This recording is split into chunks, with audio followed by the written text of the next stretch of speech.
সকলোকে পুনৰবাৰ স্বাগতম জনাইছো আজিৰ নতুন ভিডিঅ'লৈ। আজিৰ এই ভিডিঅ'টো লৈ আছো যিসকলে কি অৰুণোদয় আঁচনি হিতাধিকাৰী আছে সেইসকলৰ বাবে, লগতে আপুনি যদি ভাবি আছে যে আপুনি নতুনকৈ অৰুণোদয় আঁচনিৰ বাবে আবেদন কৰিব সেইসকলৰ বাবে। বিশেষকৈ কিছুসংখ্যক মানুহ আছে যিসকলে নেকি অৰুণোদয় আঁচনিৰ টকা আগত পাই আছিল কিন্তু বৰ্তমান টকা পোৱা বন্ধ হৈ গৈছে। আপোনালোকে কিয় টকা পোৱা বন্ধ হৈ গৈছে আৰু আপোনালোকে বৰ্তমান কি কাম কৰিলে আকৌ টকা পোৱা আৰম্ভ কৰিব সেই বিষয়ে আজিৰ এই ভিডিঅ'ৰ জৰিয়তে জনাম। লগতে আপোনালোকে যদি নতুনকৈ অৰুণোদয় আঁচনিৰ বাবে আবেদন কৰিব বুলি ভাবি আছে সেয়াও কিন্তু এই ভিডিঅ'ৰ জৰিয়তে দেখুৱাম যে আপোনালোকে নতুনকৈ অৰুণোদয় আঁচনিৰ বাবে কেনেকৈ আবেদন কৰিব পাৰিব। যে নহয় বেছি কথা নাপাতি মই আপোনালোকক আৰু এটা গুৰুত্বপূৰ্ণ বিষয় জনাব বিচাৰোঁ, জৰিয়তে কিন্তু আপোনালোকে সম্পূৰ্ণ ফ্ৰীত ইনকাম কৰিব পাৰিব। ইয়াতে কোনো ধৰণৰ টকা লগাব নালাগে বা এইটো কোনো ধৰণৰ জুৱা খেলো নহয়। আপোনালোকক মই দেখুৱাই আছোঁ মই অলৰেডি কিমান টকা ইনকাম কৰিছোঁ। মই উইথড্ৰ অপশ্যনত ক্লিক কৰিলোঁ আৰু মই ইয়াতে চাওক দেখিবলৈ পাইছে, ইয়াতে ট্ৰেনজেকশ্যন অপশ্যনত ক্লিক কৰিলোঁ। ইয়াতে চাওক টোটেল মই $60, $10 আৰু $30 দুবাৰকৈ, অৰ্থাৎ $130 মই ইনকাম কৰিছোঁ আৰু বৰ্তমান $130 ভেলু কিন্তু প্ৰায় 13,000 টকা, ঠিক আছে, বা 15,000 টকালৈকে হ'ব। গতিকে মই কিন্তু অলৰেডি এইখিনি টকা ইয়াৰ পৰা ইনকাম কৰিছোঁ। লগতে ইতিমধ্যে কিন্তু মোৰ $20 এটা জমা হৈ আছে আৰু এই টকাটো মই ডাইৰেক্ট ইনষ্টেণ্ট এতিয়াই মোৰ একাউণ্টত ল'ব পাৰিম। গতিকে আপোনালোকে কিন্তু ইয়াতে ৰেজিষ্টাৰ কৰি সম্পূৰ্ণ ফ্ৰীত গেম খেলি ইনকাম কৰিব পাৰিব। তো বহুত সংখ্যক ভাবে হয়তো এইটো এতিয়া জুৱা খেল হ'ব পাৰে বা টকা লগাই গেম খেলিব লগা হ'ব পাৰে। নহয়, ইয়াতে টকা ইনভেষ্ট কৰা বা টকা এড কৰাৰ কোনো ধৰণৰ অপশ্যন নাই। গতিকে আপোনালোকে বিচাৰিলে আপোনালোকে যিটো ফ্ৰী সময় পায় সেই ফ্ৰী সময়টো গেম খেলি ইয়াৰ পৰা টকা উপাৰ্জন কৰিব পাৰিব। আপোনালোকে কিন্তু ইয়াৰ পৰা প্ৰচুৰ পৰিমাণে ইনকাম কৰিব পাৰিব। ভিডিঅ'ৰ ডিছক্ৰিপশ্যনৰ লিংক দি আছে, তাৰ পৰা ভিডিঅ' চাই আপোনালোকে ইয়াতে ৰেজিষ্ট্ৰেশ্যন কৰি ইনকাম কৰিব পাৰে। যে নহওক এতিয়া মূল বিষয়বস্তুলৈ আগবাঢ়িছোঁ যে যিসকলে নেকি অৰুণোদয় আঁচনিৰ টকা পাই আছিল কিন্তু এইবাৰ অৰুণোদয় আঁচনিৰ টকা পোৱা নাই, তো সেইসকলৰ কেইবাটাও গুৰুত্বপূৰ্ণ আপডেট জনাবলৈ বিচাৰিছোঁ। তাৰপিছত মই জনাম যে আপোনালোকে কেনেকৈ নতুনকৈ অৰুণোদয় আঁচনিৰ বাবে আবেদন কৰিব পাৰিব। প্ৰথম হ'ল যিসকলে আগতে অৰুণোদয় আঁচনিৰ টকা পাই আছিল কিন্তু এইবাৰ সেইসকল ব্যক্তিয়ে টকা পোৱা নাই। তো আপোনালোকে প্ৰথমতে কি কৰিব, আপোনালোকৰ নামটো লিষ্টত আছে নাই এবাৰ চেক কৰি চাব, কিয়নো বহুত সংখ্যক মানুহৰ নাম ৰিজেক্ট হৈ গৈছে। অ'কে, প্ৰথমতে আপোনালোকে লিষ্টখন চেক কৰিব। অ'কে, এতিয়া আপোনালোকে হয়তো ভাবিব পাৰে যে লিষ্টখন কেনেকৈ চেক কৰিব পাৰি। লিষ্ট কেনেকৈ চেক কৰিব পাৰি সেই বিষয়ে মই অলৰেডি ভিডিঅ' বনাই ৰাখিছোঁ, আপোনালোকে সেই ভিডিঅ'টো চাই ল'ব পাৰে। 2 নম্বৰ হ'ল যে যদি আপোনালোকৰ লিষ্টত নাম আছে আৰু আপোনালোকৰ সকলো ঠিকেই আছে কিন্তু তথাপিও আপোনালোকৰ বেংকত বা একাউণ্টত টকাখিনি অহা নাই, তেনে ক্ষেত্ৰত আপোনালোকে চেক কৰিব লাগিব যে আপোনালোকৰ বেংক একাউণ্টৰ সৈতে আধাৰ কাৰ্ডখন লিংক হৈ আছে নাই বা আপোনাৰ DBD লিংক হৈ আছে নাই, এইটো কিন্তু আপোনালোকে চেক কৰিব লাগিব। কিয়নো বহুত সংখ্যক মানুহে এতিয়াও নাজানে যে সেই ব্যক্তিজনৰ বা বেংক একাউণ্টৰ লগত আধাৰ কাৰ্ডখন লিংক হৈ আছে নাই, DBD লিংক হৈ আছে নাই, এই বিষয়ে কিন্তু বহুত সংখ্যক মানুহে নাজানে। মই আমাৰ এই অঞ্চলৰ বহুত এনেকুৱা মানুহ দেখিব পাইছোঁ, কিয়নো বয়োজ্যেষ্ঠ মানুহসকলে এই বিষয়বস্তুসমূহ ভালকৈ বুজি নাপায়। তো এনেকুৱা বহুত মানুহ আছে যিসকলে নাজানে যে তেখেতসকলৰ বেংক একাউণ্টৰ সৈতে DBD লিংক আছে নাই, এই বিষয়টো নাজানে। গতিকে যিসকল নেকি যুৱক আছে বা মানে কম বয়সৰ মানুহ আছে সেইসকলে যদি জানে তেনেক্ষেত্ৰত আপোনালোকৰ ঘৰত বিষয়টো এবাৰ ভালকৈ চাই ল'ব যে প্ৰথমতে আপোনালোকৰ বেংক একাউণ্টটো চেক কৰিব যে আপোনালোকৰ বেংক একাউণ্টৰ সৈতে DBD লিংক আছে নাই। আৰু বেংক একাউণ্টৰ সৈতে DBD কেনেকৈ লিংক কৰিব পাৰি সেই বিষয়েও মই অলৰেডি কিন্তু ভিডিঅ' বনাই ৰাখিছোঁ, আপোনালোকে সেই ভিডিঅ' চাই কি কৰিব পাৰিব, DBD লিংক কৰাই ল'ব পাৰিব। অ'কে, তো আপোনালোকে এই দুটা বিষয়বস্তু ভালকৈ চাই ল'ব। আৰু যদি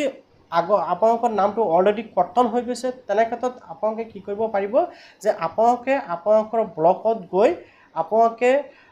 অৰুণোদয় সহায়িকা এজন পাব আৰু সেইজন ব্যক্তিৰ লগত আপোনালোকে আলোচনা কৰিব পাৰিব। অৰুণোদয় সহায়িকা আছে প্ৰত্যেকটো ব্লকতে, চৰকাৰৰ তৰফৰ পৰা নিয়োগ কৰা হৈছে। আপোনালোকে সেইজনৰ লগত আলোচনা কৰিব। যদি আপোনাৰ নাম কৰ্তন হৈছে বা ৰিজেক্ট হৈছে, যিকোনো প্ৰব্লেম হৈছে, তেখেতসকলৰ লগত আপোনালোকে আলোচনা কৰিলে আপোনালোকক পৰামৰ্শ দিব যে আপোনালোকে এইখিনি ডকুমেণ্টছ দিব লাগিব বা আপুনি এই কামটো কৰিব লাগিব। তেতিয়া আপোনালোকে সেই কামখিনি কৰিলে বা সেই ডকুমেণ্টছখিনি তেখেতক দি দিলে আপোনাৰ নামটো আকৌ ৰিভেৰিফাই হৈ আপোনালোকে টকা পোৱা আৰম্ভ হৈ যাব। তো আশা কৰিছোঁ আপুনি নিশ্চয় বুজি পালে। এতিয়া কথা হ'ল যে আপোনালোকে যদি ভাবিছে যে নতুনকৈ কেনেকৈ আবেদন কৰিব পাৰিম, যদি আপোনালোকে এতিয়ালৈকে আবেদন কৰা নাই তেনে ক্ষেত্ৰত মই এতিয়া আপোনালোকক দেখুৱাম। তাৰ আগতে ইয়াৰ পিছতো যদি মই যিখিনি কথা ক'লোঁ আপোনালোকে যদি বুজি পোৱাত অসুবিধা হৈছে কমেণ্টত জনাব পাৰে। আৰু এতিয়া নতুনকৈ কেনেকৈ আবেদন কৰিব পাৰি সেই বিষয়টো জনাই দি আছোঁ। তো নতুনকৈ কেনেকৈ আবেদন কৰিব বা কেনেকৈ ফৰ্মটো ফিল আপ কৰিব তাৰ আগতে মই আৰু এটা গুৰুত্বপূৰ্ণ বিষয় জনাব বিচাৰোঁ। তো প্ৰথমতে আপোনালোকে জানিব লাগিব যে আপোনালোকৰ গাঁও পঞ্চায়ত বা আপোনালোকৰ পঞ্চায়তত বৰ্তমান নতুন আবেদন চলি আছে নাই।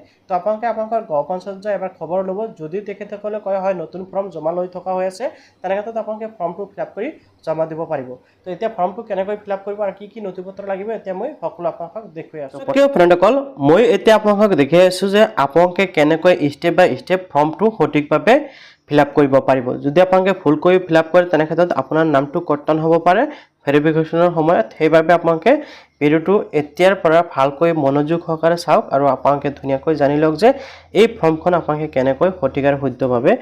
ফিল আপ কৰিব লাগিব তো প্ৰথমতে আপোনালোকে ভিডিঅ'ৰ ডেছক্ৰিপশ্যনত দিয়া ফৰ্মখন আপোনালোকে ডাউনলোডিং কৰিব অথবা মই আপোনালোকৰ সুবিধাতে মোৰ হোৱাটছআপ চেনেল অথবা টেলিগ্ৰাম চেনেলৰ লিংক দি ৰাখিম তাৰ পৰা আপোনালোকে ফৰ্মখন পাই যাব তাৰ পৰা আপোনালোকে ফৰ্মখন ডাউনলোডিং কৰি প্ৰথমতে প্ৰিণ্ট আউট কৰি ল'ব যেনে এতিয়া চাওক আপোনালোকে কি কৰিব লাগিব ষ্টেপ বাই ষ্টেপ মই দেখুৱাইছোঁ আপোনালোকৰ সন্মুখত এনেকৈ আহি যাব অৰুণোদয় এপ্লিকেশ্যন ফৰ্ম অৰুণোদয় 4.0 আপোনালোকৰ সন্মুখত এনেকৈ থাকিব তো প্ৰথমতে এইটো সাইডত আপোনালোকে দেখিবলৈ পাইছে ফটো এক কপি কিন্তু আপুনি যিজন ব্যক্তিৰ বাবে আবেদন কৰিব সেইজন ব্যক্তিৰ ফটো এক কপি ইয়াতে এটাচ কৰি দিব লাগিব বা আপোনালোকে লগাই দিব লাগিব ওকে তো এতিয়া চাওক আবেদন প্ৰক্ৰিয়া এটা এটা কৰি মই আপোনালোকক বুজাই দিছোঁ অলৰেডি এন অৰুণোদয় বেনিফিচিয়াৰী এতিয়া চাওক ইয়াতে এটা অপশন আছে প্ৰথম যেটো অপশন ইয়াতে সোধা হৈছে যে আপুনি ইতিমধ্যে অৰুণোদয় আঁচনি হিতাধিকাৰী হয় নে নহয় যদি আপুনি আগৰ পৰা অৰুণোদয় আঁচনি টকা লাভ কৰি আছিল তেনে ক্ষেত্ৰত ইয়েস কৰিব অন্যথা আপোনালোকে নো কৰিব আমি যেহেতু নতুনকৈ আবেদন কৰি আছো যাৰ বাবে আমি ইয়াতে কি কৰিব লাগিব নো অপশনত ক্লিক কৰিব লাগিব তাৰপিছত ইয়াতে আছে ৰেশন কাৰ্ড নাম্বাৰ আপোনালোকে দেখিবলৈ আছে ৰেশন কাৰ্ড নাম্বাৰ ইয়াতে কিন্তু আপোনালোকৰ ৰেশন কাৰ্ড নাম্বাৰটো বহাব লাগিব মই জাস্ট ইয়াতে ডেমো এটা বহাই দিছো আপোনালোকক বুজাবলৈ তো আপোনালোকে কি কৰিব লাগিব ৰেশন কাৰ্ড নাম্বাৰটো বহাব লাগিব আৰু আপোনালোকে সকলো ইতিমধ্যে ভালদৰে জানে যে অৰুণোদয় আঁচনি টকা লাভ কৰিবলৈ হলে বা অৰুণোদয় আঁচনিৰ বাবে আবেদন কৰিবলৈ হলে ৰেশন কাৰ্ড থকাটো বাধ্যতামূলক অৰ্থাৎ ৰেশন কাৰ্ড নোহোৱাকৈ আপোনালোকে অৰুণোদয় আঁচনিৰ বাবে আবেদন কৰিব নোৱাৰিব ৰেশন কাৰ্ড থকাটো বাধ্যতামূলক লগতে ৰেশন কাৰ্ডৰ লগতে আপোনালোকৰ আধাৰ কাৰ্ডখনো কিন্তু লিংক হৈ থকাটো অতিকৈ প্ৰয়োজনীয় তাৰপিছত ইয়াতে আছে ডিস্ট্ৰিক্ট আপোনালোকে দেখিছে ডিস্ট্ৰিক্ট মই জাস্ট ইয়াতে আপোনালোকক বুজি পোৱাকৈ আপোনালোকৰ মই ইয়াতে কামৰূপ মেট্ৰো লিখি দিছো আপোনালোকৰ নিজৰ নিজৰ ডিস্ট্ৰিক্ট আছে যেটো আপোনালোকে এই ডিস্ট্ৰিক্টৰ নামটো লিখিব লাগিব তাৰপিছত ইয়াতে আছে এলএসি অৰ্থাৎ আপোনালোকৰ বিধানসভা সমষ্টিৰ নাম কি আপোনালোকে এয়া কিন্তু ইয়াতে লিখিব লাগিব মই জাস্ট এনেই বুজাবলৈ দি দিছো দেন আহি গৈছে এতিয়া এপ্লিকেন্ট ডিটেইলছ অৰ্থাৎ আপুনি যিজন ব্যক্তিৰ বাবে আবেদন কৰি আছে সেইজন ব্যক্তিৰ ডিটেইলছ ইয়াতে দিব লাগিব তো প্ৰথমতে আছে এপ্লিকেন্ট ফাৰ্স্ট নেম ঠিক আছে আপোনালোকে চাওক মই এনে জাস্ট আপোনালোকক বুজাবলৈ নতাশা ডেমো দিছো তো এটা চাওক আপোনালোকে যদি নামটোৰ ফাৰ্স্ট নেম আৰু লাষ্ট নেম আছে বা মিডল নেম আছে আপোনালোকে সেই হিচাপত কিন্তু ইয়াতে বহাব লাগিব যেনেকৈ এপ্লিকেন্ট ফাৰ্স্ট নেম আপোনালোকে মই ইয়াতে নতাশা আৰু এটো সাইডত ডেমো দিছো যদি তাৰপিছত এটা চাওক মিডল নেম এটা মই এনেই দি দিছো আৰু লাষ্টত চাওক যেটো নেকি সাৰ নেম হেতু মই ইয়াতে কিন্তু ডেমো লিখি দিছো মানে মই জাস্ট আপোনালোকক বুজাবলৈ হে ফৰ্মটো ফিল আপ কৰিছো দেন আপোনালোকে দেখিবলৈ আছে কেয়াৰ অফ তাৰপিছত আছে ওয়াইফ অফ তাৰপিছত আছে ডটাৰ অফ অৰ্থাৎ আপোনালোকৰ গাৰ্ডিয়ানৰ নাম লিখি ল'ব বিবাহিত মহিলা সকলৰ ক্ষেত্ৰত আপোনাৰ হাজবেণ্ডৰ নাম আৰু যে সকল নেকি অবিবাহিত মহিলা আছে দেউতাকৰ নাম বা ল'ৰা হলে দেউতাকৰ নাম বা হাজবেণ্ডৰ নাম এনেকৈ আপোনালোকে লিখিব লাগিব যেন আপোনালোকে দি দিব তাৰপিছত এটা আছে জেন্ডাৰত আপোনালোকে মেল হলে মেল দিব অথবা আপোনালোকে ফিমেল হলে ফিমেল দিব লাগিব ওকে দেন আহি গৈছে এটা ডেট অফ বাৰ্থ DOB অৰ্থাৎ আপোনালোকৰ ডেট অফ বাৰ্থটো আপোনালোকে ইয়াতে দিব লাগিব যেনেকৈ মই জাস্ট ইয়াতে আপোনালোকে বুজি পোৱাকৈ 25/7/1998 জাস্ট আপোনালোকক বুজাবলৈ এটো এন্টাৰ কৰি দিছো বা লিখি দিছো এটা আছে এড্ৰেছত আপোনালোকে দেখিবলৈ পাইছে 2 নম্বৰত এড্ৰেছ ডিটেইলছ তো প্ৰথমতে আছে পিন কোড আপোনালোকে পিন কোডটো দি দিব লাগিব তাৰপিছত ব্লক বা ইউএল নেম আপোনালোকৰ দিব লাগিব আপোনালোকৰ ব্লকৰ নাম আপোনালোকে ইয়াতে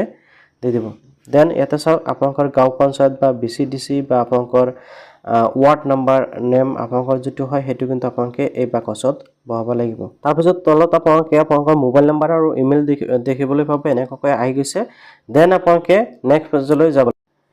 এতিয়া চাওক নেক্সট পেজত আপোনালোকে দ্বিতীয় পেজত দেখিবলৈ পাব আপুনি যে অৰুণোদয় আঁচনিৰ বাবে আবেদন কৰিছে প্ৰথম যেটো 3 নম্বৰত আছে এটো আটাইতকৈ গুৰুত্বপূৰ্ণ বিষয় আপুনি যে অৰুণোদয় আঁচনিৰ বাবে আবেদন কৰিছে আপুনি কোন ক্যাটেগৰীত পৰে বা আপুনি অৰুণোদয় আঁচনিৰ বাবে যোগ্যৰ যেটো নেকি অপচন সেই অপচনটো ইয়াতে সিলেক্ট কৰিব লাগিব প্ৰথমটো আছে উইন্ডো অৰ্থাৎ যে সকল নেকি মানে অবিবাহিত মহিলা আছে অৰ্থাৎ যে সকল নেকি বিধৱা মহিলা আছে সেই সকল তাৰপিছত আছে দিব্যাংগজন ডাইভোৰ্স ওমেন তাৰপিছত আছে women AAY beneficiary unmarried women তাৰপিছত আছে ডিস্টাৰ্ড ওমেন তাৰমানে যে সকল মহিলাই অকলশৰীয়া হৈ থাকে সেই সকল